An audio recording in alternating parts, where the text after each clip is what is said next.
अब खबरों में आगे बढ़ते हैं। 9 अक्टूबर को सीडब्ल्यूसी की एक बड़ी बैठक दिल्ली में होने जा रही है, जहां 5 राज्यों के विधानसभा चुनाव से जुड़े मुद्दों पर चर्चा की जाएगी।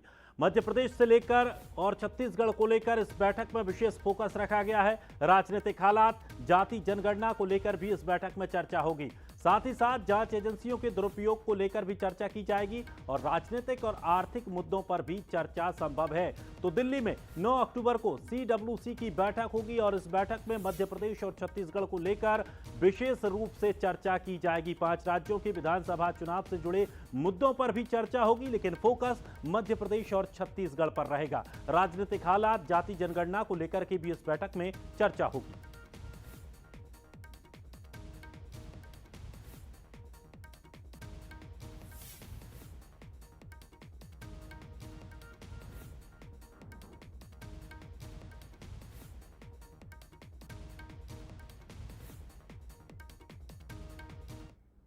और 1 या 2 दिन में चुनाव की तारीखों का ऐलान हो सकता है। मध्य प्रदेश छत्तीसगढ़ में जल्द ही आचार संहिता लग सकती है। चुनाव आयोग के पर्यवेक्षकों की बैठक जारी है।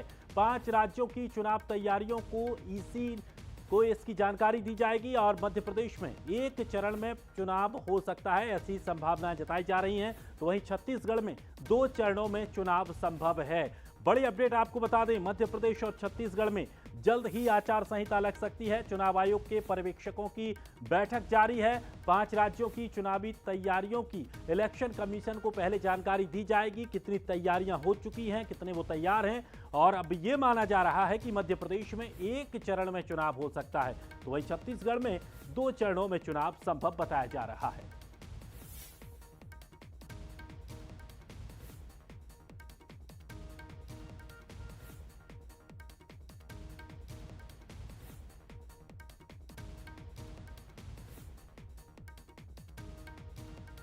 तो दिल्ली में से ये बड़ी अपडेट सामने आ रही है, जहां इलेक्शन कमीशन को अब 5 राज्यों की चुनावी तैयारियों की जानकारी दी जाएगी। दरअसल चुनाव आयोग के जो पर्यवेक्षक हैं वो उनकी बैठक लगातार चल रही है और इस बैठक के बाद ये माना जा रहा है कि मध्य प्रदेश और छत्तीसगढ़ में जल्द ही आचार संहिता लग सकती है। तो मध्य प्रदेश में माना जा रहा है कि 1 ही चरण में चुनाव संपन्न कराए जाएंगे। तो वहां छत्तीसगढ़ को लेकर यह माना जा रहा है कि छत्तीसगढ़ में 2 चरणों में चुनाव संभव हो सकता है। चूंकि छत्तीसगढ़ में एक तरफ नक्सल क्षेत्र आ जाता है, जिसकी वजह से चुनावों में कई बार व्यवधान की स्थिति उत्पन्न होती है, इसलिए माना जा रहा है कि छत्तीसगढ़ में 2 चरणों में चुनाव संभव हो सकता है। चलिए, हमारे साथ एग्जीक्यूटिव एडिटर मनोज सैनी जी हमारे साथ जुड़ गए हैं। मनोज जी, मध्य प्रदेश छत्तीसगढ़ में जल्द ही आचार संहिता लग सकती है, ऐसी खबरें सामने आ रही हैं। चुनाव आयोग की पर्यवेक्षकों के साथ बैठक चल रही है, क्या अपडेट है? देखिए, चुनाव आयोग ने आज पर्यवेक्षकों की बैठक बुलाई और बैठक में ये कहा जा रहा है कि अब आचार संहिता लगने में ज्यादा दिन नहीं है। हम लगातार बंसल ये कहता रहा था कि अक्टूबर के दूसरे सप्ताह में, तो उसी की तरह तारीख दिखाई दे रही है। आज तमाम तरह की बातें, चर्चा निश्चित हो जाएगी। पर्यवेक्षकों से जो रिपोर्ट मांगी गई वो उस पर विस्तृत चर्चा हो जाएगी और उसके बाद किसी भी पल आचार संहिता लग सकती है।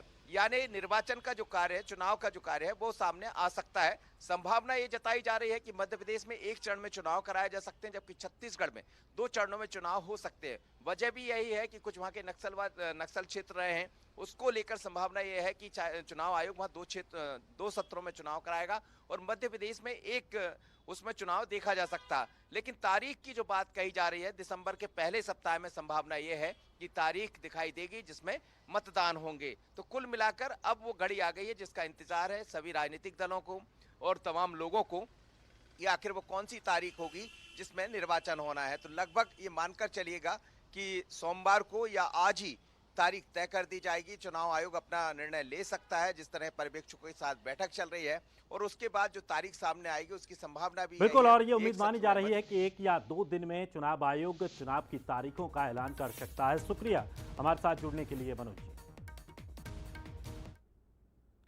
आज प्रियंका गांधी कांकेर दौरे पर रहेंगी, जहां महिला सम्मेलन में प्रियंका गांधी शिरकत करने जा रही हैं और थोड़ी ही देर में प्रियंका गांधी रायपुर पहुंचने वाली हैं।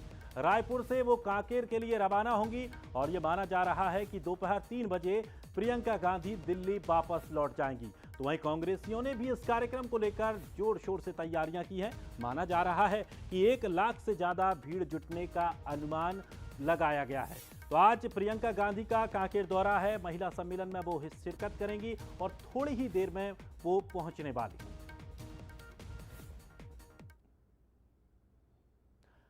छत्तीसगढ़ में चुनाव नजदीक आते ही बीजेपी के केंद्रीय नेताओं के द्वारा कांग्रेस सरकार पर प्रहार शुरू हो गया है। चाहे पीएम मोदी हो या अमित शाह, लगातार इनके मंत्री प्रदेश का दौरा कर सरकार को घेरने में कोई कोर कसर नहीं छोड़ रहे हैं। केंद्रीय मंत्री अनुराग ठाकुर भी रायपुर में प्रेस वार्ता कर सरकार को घेरते हुए नजर आए। इस रिपोर्ट से समझिए। छत्तीसगढ़ की चुनावी बिसात में बीजेपी ने सब कुछ झोंक दिया है। केंद्रीय मंत्रियों की फौज लगातार भूपेश सरकार पर हमले बोल रही है। भ्रष्टाचार को मुद्दा बनाकर केंद्रीय मंत्री सरकार को टारगेट कर रहे हैं। इसी कड़ी में केंद्रीय मंत्री अनुराग ठाकुर ने गुरुवार को मोर्चा संभाला। अनुराग ठाकुर ने कहा कि बीजेपी ने 15 सालों में छत्तीसगढ़ का विकास किया, लेकिन पिछले 5 साल में छत्तीसगढ़ का हाल बेहाल हो गया। गंगा जल की कसम लेकर शराबबंदी करने की बात कर अब होम डिलीवरी की जा रही है। उन्होंने कहा कि छत्तीसगढ़ की सरकार को घोटालों के लिए जाना जाता है।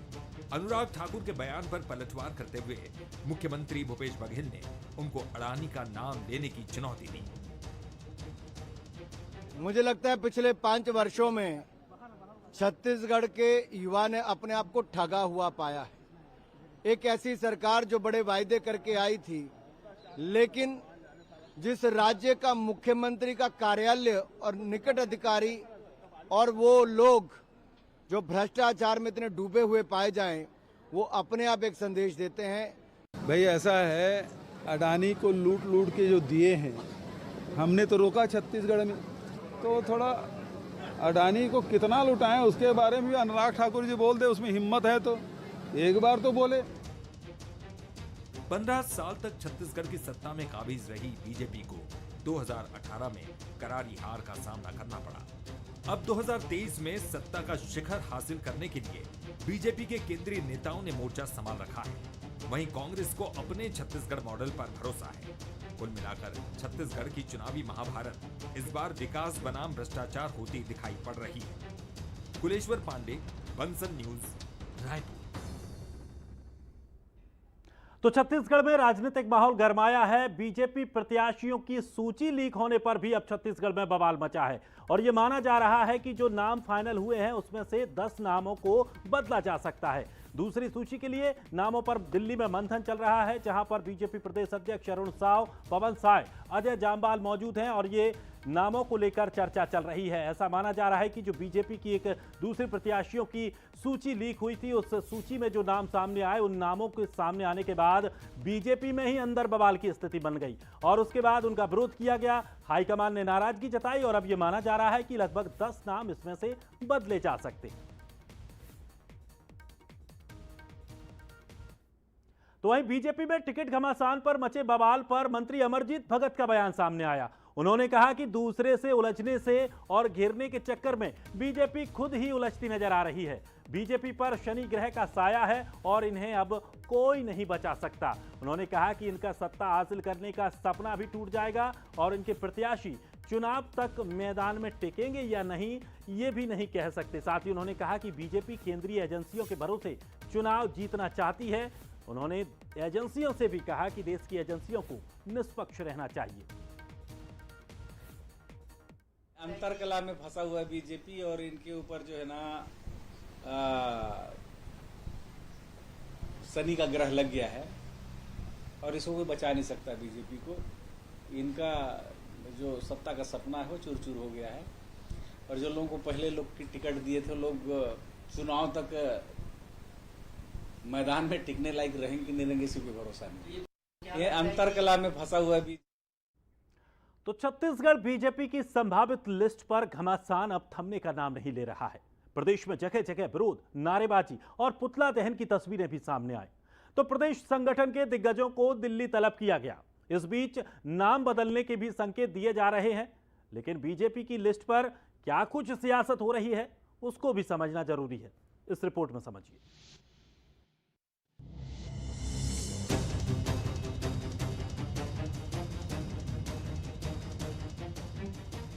कहीं पुतला दहन तो कहीं विरोध में नारेबाजी। छत्तीसगढ़ चुनाव में बीजेपी की दूसरी सूची को लेकर विवाद गहराता जा रहा है।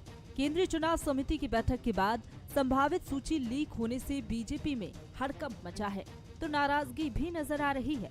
नाराजगी भी ऐसी कि पीएम मोदी के बस्तर दौरे के दौरान प्रदेश प्रभारी ओम माथुर और चुनाव प्रभारी मनसुख मांडविया नदारत रहे, जिसके बाद नेताओं को दिल्ली तलब कर लिया गया, जिसमें प्रदेश अध्यक्ष अरुण साव, पवन साय और अजय जामवाल का नाम शामिल है।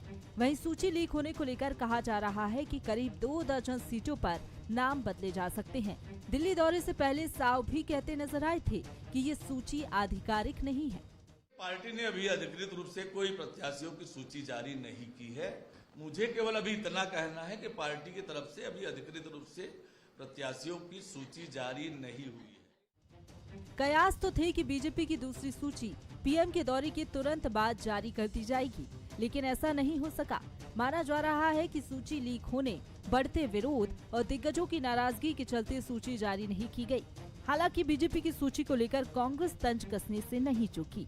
पीसीसी चीफ दीपक बैज ने बीजेपी आरएसएस पर निशाना साधते हुए कहा कि बीजेपी आंतरिक लड़ाई से उभर नहीं पा रही, इसलिए तमाम बड़े नेता परेशान चल रहे हैं। भारतीय जनता पार्टी आंतरिक लड़ाई से अभी तक उभर नहीं पाई है। पहला चीज। दूसरा कि भारतीय जनता पार्टी में आरएसएस का कंट्रोल है और पूरी तरह से आरएसएस भारतीय जनता पार्टी को एक रिमोट कंट्रोल तरह की इसमें इस्तेमाल करती है। और बहुत सारे प्रत्याशियों को जो खबर आई है कि उसमें उन्होंने चेंज करने का निर्देश भी किया है, इसलिए भारतीय जनता पार्टी अभी बहुत ज्यादा परेशान है। बात कांग्रेस की करें तो तब से लेकर अब तक कांग्रेस सूची को लेकर सिर्फ तारीखें ही दे पाई, जबकि बीजेपी 2 सूची जारी कर चुकी है। पहली सूची के 21 नामों को लेकर भी उथल पुथल मची थी।